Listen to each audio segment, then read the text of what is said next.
Hello, everybody. Today is the 13th October, and it's been a while, right? So, you know, I'm very thankful to have a really great companion who's always, a buddy who's always been very disciplined. And then he's been trying really hard to tell the Penn story every single day, which is a really good motivation, also a really good push for me to move forward. So to keep coming back to the Penn story every single day. So with that, I feel very thankful to Anu and grateful to have him as a buddy. And then a few things about Hanoi City. Today is actually a very beautiful day in Hanoi. A very beautiful day in Hanoi with with sunny weather, but still very cool breeze in the morning. So really enjoyable weather. And we are expecting to have like kind of heavy rains for the next couple of days. But and that is something that I hope that is wouldn't affect a lot of people because hopefully the flood in Taiwan will be kind of lower down by then, and then the rain coming in wouldn't affect Taiwan region. So that's my hope. So let's get started with the pen story, okay? What is this? It's a pen. What do we use a pen for? To write. Now there is a dog inside the room. I'm gonna wave this in front of the dog. What does the dog do? The dog probably will sniff, lick, or chew this, right? Does the dog see this one as a pen? No. So for the dog, this one is not a pen, but for the human, this one is a pen. So who is correct, the dog or the human? The answer is both are correct. For the dog, this one is a chewing toy, but for the human, this one is a pen to write. The dog is correct in the dog world, the human is also correct in the human world. So that is our first lesson, both are correct. Now, let's imagine that there is a table in front of me. So I'm going to put this thing on the table, and then both the dog and I will walk out the room. So inside the room, there'll be no human, no dog. What does this thing become? It is still a pen or chewing toy. Oh, it becomes almost nothing, and the ancient wisdom calls this one as the emptiness. The emptiness is actually a very magical definition. As we understand the emptiness, we'll be able to achieve anything in our life.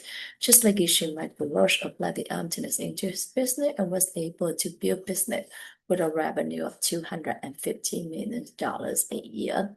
He's also able to help several refugees. So what is the emptiness? Why is that so magical? So let's go back to the pen story, okay?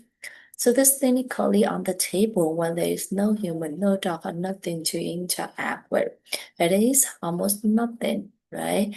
But then as soon as I go back into the room and I look at this becomes a pen.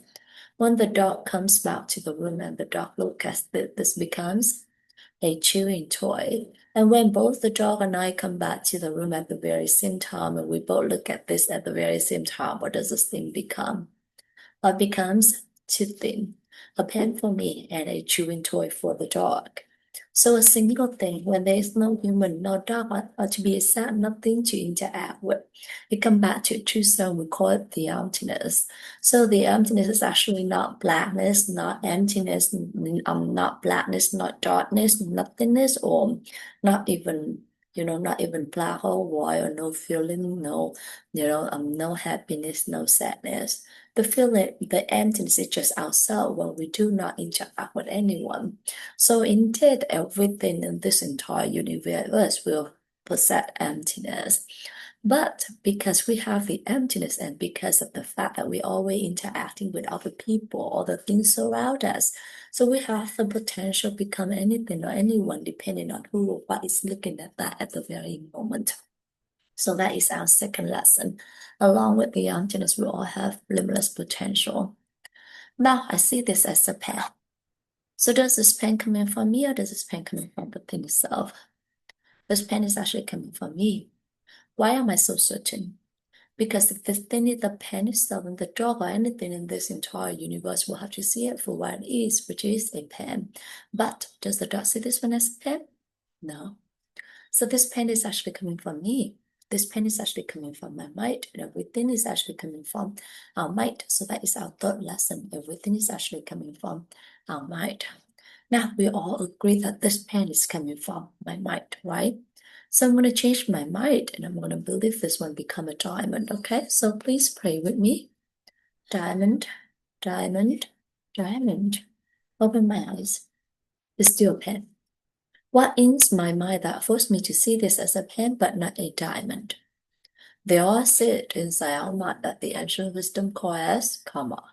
When we see something but sit inside our mind pop up, open up and cover this and made us see it for what had been planted earlier into our mind. So who planted those seed into your mind then? Only you can plant the seed into your mind and only I can plant the seed into my mind. How can we do it? We do it by three ways: by our word, by our actions, by our thoughts, especially toward other people. So for instance, I'm gonna hold on to this. I'm gonna say that I have the pen. Would you like to have this pen? And when my friend say yes, please, I'd be so happy to give this to my friend with the hope that I can help my friend. So when I give this to my friend, this palm will open up and both me and my friend will see it. And it's still living mark in my mind. A couple days later, when I see this, I recognize this one as a pen, which means that the seed of the pen has already been planted into my mind. Now I pop up, opened up, and covered this and made me see it for what had been planted earlier into my mind. And this is how a pen become a pen, and anything around us become what and who they are to us. In the pen story, there are several meaningful lessons. Today we went over 4 different lessons. The first lesson is both are correct. So we learn to respect each other's opinion, we learn to respect each other's choices, and we learn to listen to each other with a compassionate heart. And with that, I want to stress the importance of being able to listen to yourself, to recognize yourself, to understand yourself, and to respect yourself. Once you be able to do that to yourself, you be able to be the safe haven of your own mind and mentality. That is when you be able to give that peace, that happiness to other people as well. Because in the end, in any kind of relationship, people always long for to be, to be listened to be understood, to be respected. The second lesson is, along with the emptiness, we all have limitless potential. So we learn to trust our potential. We learn to trust the potential of everyone or everything surround us. And we learn to trust the potential of whatever happened to us. And with that, I think that whatever that you have in your mind, you think about that potential, you would think toward that potential. That would be something beautiful that's gonna happen. But in order to be able to see that potential, you have to be able to accept what you truly are, what they truly are when they are by themselves. And that is the linkage between lesson number one and lesson number two. Once you be able to listen to other people with compassion, trying to understand them, trying to respect them for what they really mean, then that is when you be able to accept them for what they truly are, where they're coming from. And that is also when you be able to see the beautiful potential in them as well as to yourself. So that is the second lesson. Along with the emptiness, we all have limitless potential. Now, moving on to the third lesson is everything is actually coming from the seed inside our mind. So we be 100% responsible to whatever happened to us and we don't blame anyone because in the end, we are the only one who can plant the seed into our mind. But the thing is that yes, that when you see about that the responsibility, but then we also have to see the activeness and that. So, we have full choice of how our life gonna be. We have the capability to change our life in the direction that we want it to be. And when you see able to see the potential, you follow that potential. You believe that you will be able, whenever it's happening, you have in your mind that can become the reality. So just follow that instinct. And that is the direction, the connection between lesson number two and lesson number three. So, you make the potential, you make what you see in the other people, in yourself, become the reality is all up to you. And lesson number four is how to create or manifest our dream life in a very certain way by incorporating those lessons, those previous lessons. So first, we have to know what we want in our life using lesson number one, two. And then after that, we start planting those seeds using our word, our action, our thoughts to other people. That is lesson number three. So what if you want happiness? Then you start plant the happiness seed using your word, your action, your seed, your action, action your thoughts with other people, helping them to be happy. Or if you want to have prosperity, then start using your word, your action, your thoughts, helping other people to be more prosperous. And just say that whatever that you want, making sure that you use your word, your action, your thoughts with other people, helping them to be that way. Okay. And the last thing I would like to share with you all today is that, recently I've been pretty lazy, to be honest. It's more than a month. So when I do, it's more than a month. Since the last time that I've been practicing, like telling, not telling.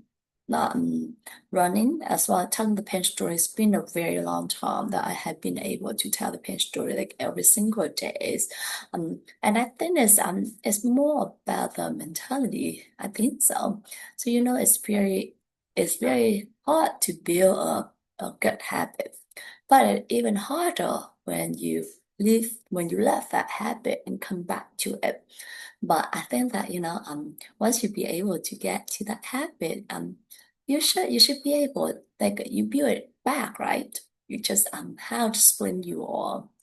That is why I'm very fortunate to have such a great body, who very disciplined, and every single day see him posting a YouTube link telling the pen story, whether whatever day it is, really in motivation and as well as an encouragement for me to move forward and keep telling the pen story.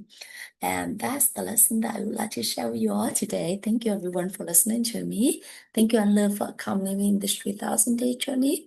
And if by me sharing with you the pen story or my lesson is something good, I would like to dedicate that to my church family, to my friends, to my co-workers, to my clients, or to any living things in this world, any other words, with love, wisdom, and gratitude. And also, I send out my prayer and to the people who in need, who in need in Thái Nguyên, Cao Bằng, Lạng Sơn, Lai Châu, or any area that under the effect of the typhoon. And hopefully, the flood is um the going to be gone, and then they will come back to their normal life soon. Thank you so much. Have a beautiful day, everyone. Bye bye.